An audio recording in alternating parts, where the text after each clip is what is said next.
ಎಲ್ರಿಗೂ ನಮಸ್ಕಾರಗಳು. ಆಗಿನ ಕಾಲದಲ್ಲಿ 60 ವರ್ಷ ಆದಮೇಲೆ ವೈಟ್ ಏರ್ ಬರೋದಕ್ಕೆ ಸ್ಟಾರ್ಟ್ ಆಗೋದು.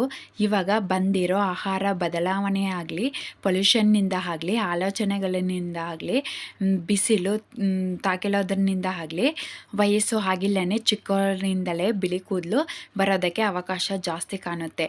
ಮತ್ತು ಕೂದಲಿಗೆ ಕಪ್ಪು ಬಣ್ಣನ ಉತ್ಪತ್ತಿ ಮಾಡಿ ಆ ಕೂದಲಿಗೆ ಬೆರೆಸೋ ಕಣಗಳು ಮೆಲನೋಸೈಟ್ಸ್ ಅನ್ನೋ ಕಣಗಳು. ಮೆಲನಿನ್ ಕಪ್ಪು ಬಣ್ಣನ ಉತ್ಪತ್ತಿ ಮಾಡಿ ಕೂದಲಿಗೆ ತಲುಪಿಸುತ್ತದೆ. ಕೂದಲು ಆವಾಗ ಕಪ್ಪಾಗಿ ಇರುತ್ತೆ. ಈ ಮೆಲನೋಸೈಟ್ಸ್ ಅನ್ನೋ ಕಣಗಳು ಸತ್ತೋದವ ಆ ಭಾಗದಲ್ಲಿ ಕಪ್ಪು ಬಣ್ಣ ಉತ್ಪತ್ತಿ ಆಗಿಲ್ಲ, ಆ ಭಾಗದಲ್ಲಿ ಬೆಳ್ಳಗೆ ಕಾಣುತ್ತೆ. ಕೂದಲಿನ ಬುಡದಲ್ಲಿ ಮೆಲನೋಸೈಟ್ಸ್ ಕಣಗಳು ಪಕ್ಕದಲ್ಲೇ ಇರುತ್ತೆ. ಕೂದಲಿಗೆ ಆ ಕಪ್ಪು ಬಣ್ಣನ ಉತ್ಪತ್ತಿ ಮಾಡಿ ತಲುಪಿಸೋವು ಸತ್ತೋಗವೆ ಅಂದ್ಕೊಳ್ರಿ. ಇನ್ನು ಕಪ್ಪು ಬಣ್ಣನ ಪ್ರೊಡ್ಯೂಸಸ್ ಆಗಿಲ್ಲ, ಕೂದಲು ಬೆಳ್ಳಗೆ ಆಗೋಗುತ್ತೆ. ಕಪ್ಪು ಬಣ್ಣನ ಉತ್ಪತ್ತಿ ಮಾಡೋ ಕಣಗಳು ಸತ್ತೋಗಿಲ್ಲ ಮಾಡೋವು ಯಾವಾದರೂ ಇದಾವ ಅಂದರೆ ಒಂದು ಆಯಿಲ್ ಇದೆ, ಅದೇ ಹೊಂಗೆ ಎಣ್ಣೆ.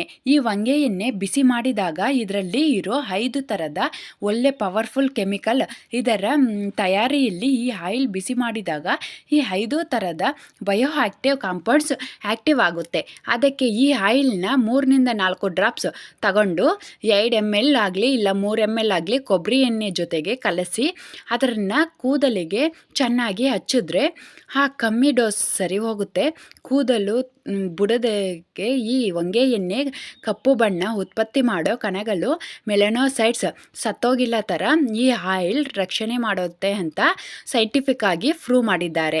ಅದಕ್ಕೆ ತಲೆಯಲ್ಲಿ ಇನ್ಫ್ಲಮೇಷನ್ ಕಮ್ಮಿ ಮಾಡೋದಕ್ಕೆ ಇದು ಅದ್ಭುತವಾಗಿ ಕೆಲಸ ಮಾಡುತ್ತೆ.